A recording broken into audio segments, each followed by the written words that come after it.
Hi hello welcome to our channel smart life Sri. అందరూ ఎలా ఉన్నారు, ఏం చేస్తున్నారండి? అందరూ కూడా భగవంతుని దయ వల్ల చాలా చాలా బాగుండాలని, అమ్మవారి ఆశీస్సులు అందరిపై ఉండాలని మనస్ఫూర్తిగా అయితే కోరుకుంటూ ఈరోజు వ్లాగ్లోకి అయితే వెళ్ళిపోదాం.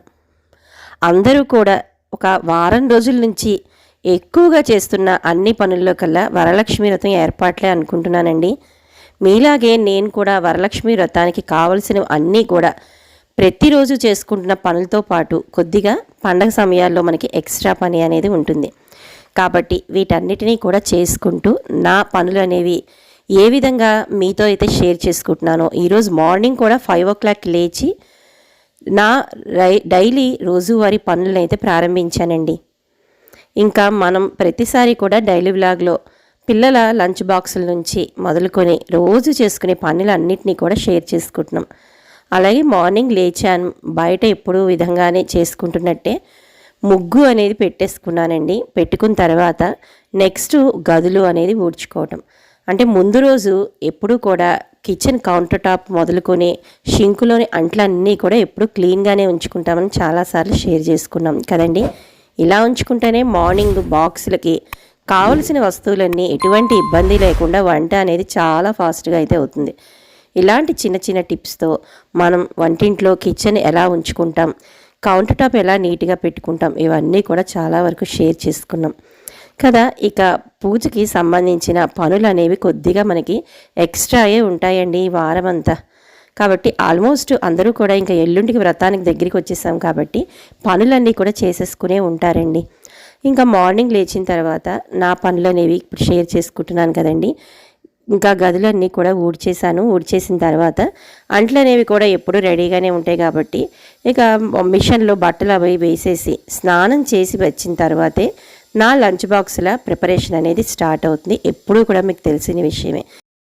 కుదిరితే మాత్రం తప్పకుండా ప్రతిరోజు పిల్లలకు కానీ మన హస్బెండ్కి కానీ వంట చేసేటప్పుడు మనం స్నానం చేసి వండడానికి మాత్రం ప్రయత్నిస్తే చాలా మంచిదండి. హెల్త్ రీత్యా కానీ లేదంటే ఇంట్లో నెగిటివ్ ఎనర్జీ గురించి కానీ ఏ విధంగా ఏ విషయం మాట్లాడుకున్నా మనం కొద్దిగా స్నానం చేసి ఇంట్లో ఆడవాళ్ళు వంట చేసుకోవడం అనేది చాలా మంచి విషయం. ఇంక ఈరోజు లంచ్ బాక్స్లోకి బెండకాయనైతే ఫ్రై చేశాను. అలాగే టమాటా పెరుగు పచ్చడి అనేది చేస్తున్నానండి. అన్ని రకాల పెరుగు పచ్చళ్ళు చేసుకోవచ్చు, కానీ టమాటా పెరుగు పచ్చడి అనేది ఎస్పెషల్లీ పిల్లలకు కూడా చాలా చాలా నచ్చుతుంది. పుల్లపుల్లగా ఉంటుంది కాబట్టి టమాటా అందులోనూ పెరుగు పచ్చడి చేసుకుంటే చాలా బాగుంటుంది. ఇక టిఫిన్లోకి అయితే సేమియా ఉప్మా అనేది చేసి పక్కన మావారికి నాకు కూడా కాఫీ అనేది రెడీ చేసేస్తున్నాను.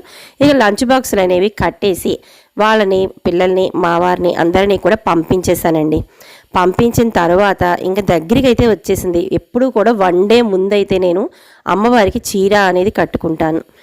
కానీ ఎక్కువగా పని అనేది మనకి ఉంటుంది కాబట్టి 1 day ముందు నేను చీర అనేది కడుతుంటే నాకు కొద్దిగా శ్రమ, అంటే మళ్ళీ మర్నాడు కూడా మనకి అంతే పని అయితే ఉంటుంది కదండి పూజ రోజున. అందుకని నాకు కొద్దిగా శ్రమ అనిపిస్తోందండి ప్రతి సంవత్సరం. ఇంకా ఇల్లంతా కూడా ఇదిగోండి అందరూ వెళ్ళిన తర్వాత, అంటే ఎప్పుడు ఇలాగే ఉంచుకుంటాను కాబట్టి ఇల్లంతా కూడా నీట్గానే ఉంది. ముందే మనం మార్నింగే గదులు అన్నీ ఊడ్చేసుకున్నాం కాబట్టి మనకి తర్వాత పని చేసుకోవడానికి కూడా చాలా వరకు తీరుబడి, అంటే సమయం అనేది ఎక్కువగా అయితే దొరుకుతుందండి. ముఖ్యంగా పండుగల సమయాల్లో కానీ ఇలా ఉంచుకున్నామంటే ఎప్పుడు కూడా ఇల్లు నీట్గానే ఉంటుంది కాబట్టి కొద్దిగా మనం పైన సర్దుకున్నామంటే ఎప్పుడు ప్రతిరోజు ఒక్క వరలక్ష్మి వ్రతం అనే కాదండి, ప్రతిరోజు కూడా మనకి పండగలాగే ఉంటుంది. కాబట్టి అలాంటి చిన్న చిన్న టిప్స్తో మన ఇల్లంతా ఇప్పుడు శుభ్రం చేసుకునే విధంగా ఉంచేసుకున్నాం అనుకోండి, ప్రతిరోజు పండగేనండి. ఏమంటారు మరి?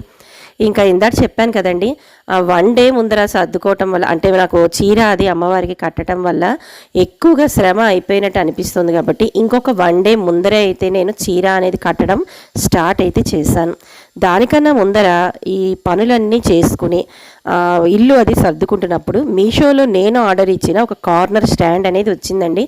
ఒక్కసారి దాన్ని కూడా మీతో అయితే షేర్ చేస్తాను. ఇక్కడ నేను కార్నర్ స్టాండ్ అనేది ఎందుకు ఇచ్చాను అంటే, మాకు మీరు ప్రతిసారి చూస్తూనే ఉన్నారు కిచెన్ కౌంటర్ టాప్ అనేది కొద్దిగా చిన్నదేనండి. అది కాకుండా కబ్బోర్డ్స్లో ఎక్కువగా వస్తువులు అనేవి పట్టడం లేదు. అంటే వంట చేసేటప్పుడు అస్తమాటు కబ్బోర్డ్స్ తలుపులు తీయడం, దాంట్లో హడావిడిగా అన్నీ తీసుకురావడం, ఇలాంటివన్నీ నాకు ఇబ్బంది అనిపిస్తుంది. కాబట్టి ఇలా కార్నర్ స్టాండ్ అనేది ఆర్డర్ చేసుకున్నానండి. ఇది ఆర్డర్ ఇచ్చే టైంకి నాకు 400 అయితే చూపించిందండి. కాకపోతే ఇక్కడ మనకి 3 అరలు ఉన్నాయి చూసారా, ఈ 3 హారాల్లో ఇంతకన్నా 400 కన్నా తక్కువ అయితే ఉన్నాయండి. 295, 250, 295 మధ్య కూడా చూపించింది. కాకపోతే నాకు ఇక్కడ వచ్చిన ఈ ఊచలు అడుగున కూడా మనకి 3 ర్యాక్స్ ఉన్నాయి కదా, ఆ అడుగున ఆ ఊచలు అయితే రావండి. అంటే మనకి నేల మీద పెట్టుకునేందుకు వచ్చేసినట్టుగా అనిపించింది. అందువల్ల నేను అది అయితే తీసుకోకుండా కొద్దిగా అమౌంట్ అనేది ఒక 150 రూపీస్ ఎక్కువైనా పర్వాలేదు అనే ఉద్దేశంతో ఈ విధంగా, అంటే మనకి క్లీనింగ్ పర్పస్లో ఇక్కడ కింద బుష్లు కూడా చూపించాను కదండి, మెరూన్ కలర్ బుషెస్, అవి అయితే ఇలా స్టాండ్ కిందనే ఇవ్వటం వల్ల మనకి అడుగు నుంచి ఒక్కసారి జరుపుకుని కౌంటర్ టాప్ని క్లీన్ చేసుకోవచ్చు. అదే అంతకన్నా తక్కువ అంటే 295 అలా ఉందని చెప్పాను కదండి, అదైతే మాత్రం ఇప్పుడు మనకి కింద 3వ వార కనిపిస్తుంది కదా, ఆ ఊచలు రాకుండా డైరెక్ట్గా కౌంటర్ టాప్ మీద మనం వస్తువులు అనేవి పెట్టేసుకునేలాగా ఉన్నాయి.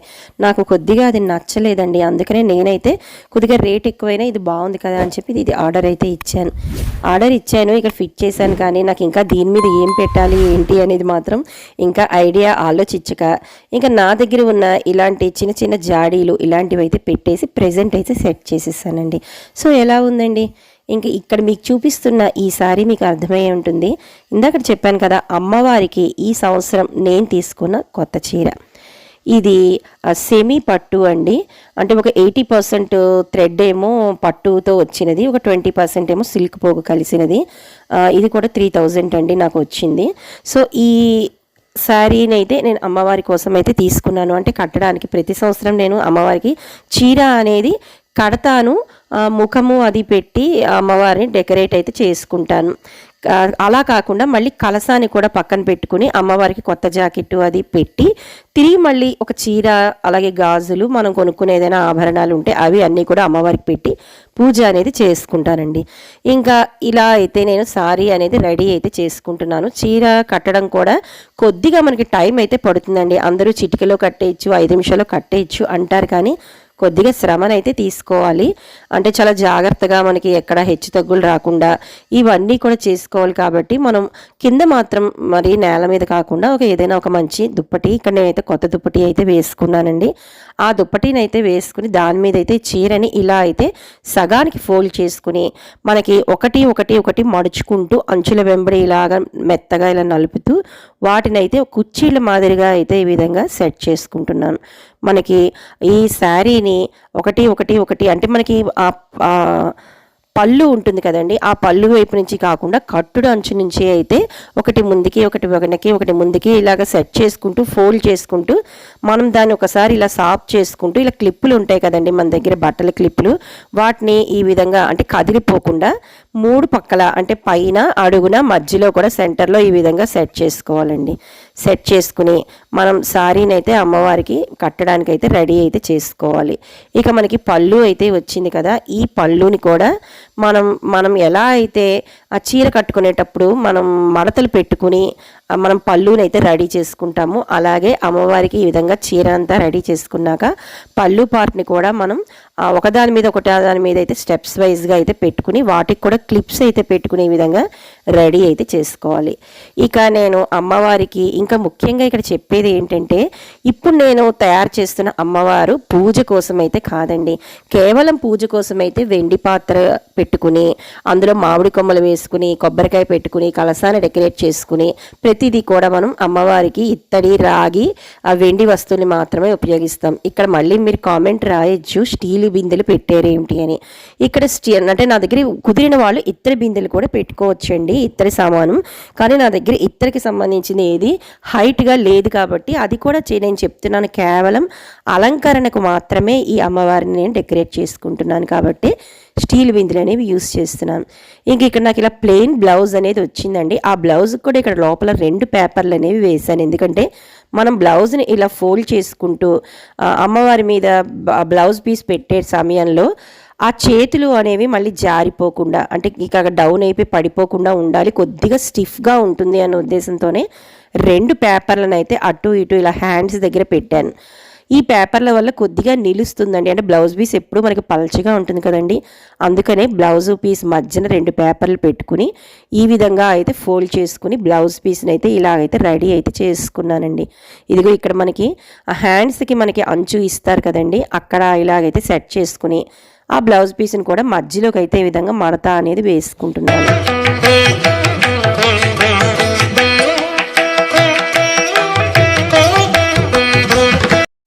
ఇంకా ప్రతి దానికి టై చేయడానికి అంటే కట్టడానికి నేను ఇక్కడ ఒక బొందు లాంటిదైతే అది కూడా కొత్తదైతే తీసుకున్నానండి.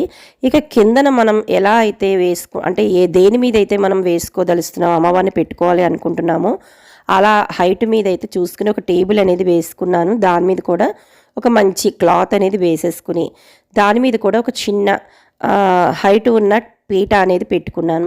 దాని మీద ఒక 2 బిందెలు కిందన కొద్దిగా పెద్ద బేస్ ఉన్న బిందెని అయితే పెట్టుకున్నాను. పైన ఒక చిన్న బిందె అయితే ఉందండి నా దగ్గర, దాన్ని అయితే పెట్టి ఇక రబ్బర్ బ్యాండ్తో అయితే బ్యాక్ సైడ్ హ్యాంగర్ ఉంటుంది కదండి మనకి, ఆ హ్యాంగర్కి వన్ సైడ్ ఇలాగా ఒక పుల్లలాగా వస్తుంది కదా, దాన్ని అయితే ఇక్కడ సెట్ చేసుకున్నానండి హ్యాండ్స్ కోసం పెట్టి. రబ్బర్ బ్యాండ్ అయితే దాని మూతికైతే అంటే మన బింది మూతికైతే ఇలా రబ్బర్ బ్యాండ్ వేసేస్తే స్టిఫ్గా అది కదలకుండా అయితే వెనకాతల పుల్ల అనేది నిలిచింది. ఇంకా హ్యాండ్స్ కోసం అయితే ఇక్కడ రెడీ అయితే చేసుకుంటున్నానండి. ఇందాక తయారు చేసుకున్న బ్లౌజ్ పీస్ అనేది ఉంది కదా, దాన్ని అయితే పిన్ అయితే 2 వైపులా హ్యాండ్స్ కోసం ఇలా అయితే పెట్టేసి కొద్దిగా బ్లౌజ్ని ఇలాగ బింది కనిపించకుండా కిందకైతే లాగుతున్నానండి. ఇక అటు ఇటు కూడా మనకి బింది అంటే ఆ స్టీల్ బింది కనిపించకూడదు అని కొద్దిగా అయితే సెట్ చేసుకుంటున్నాను.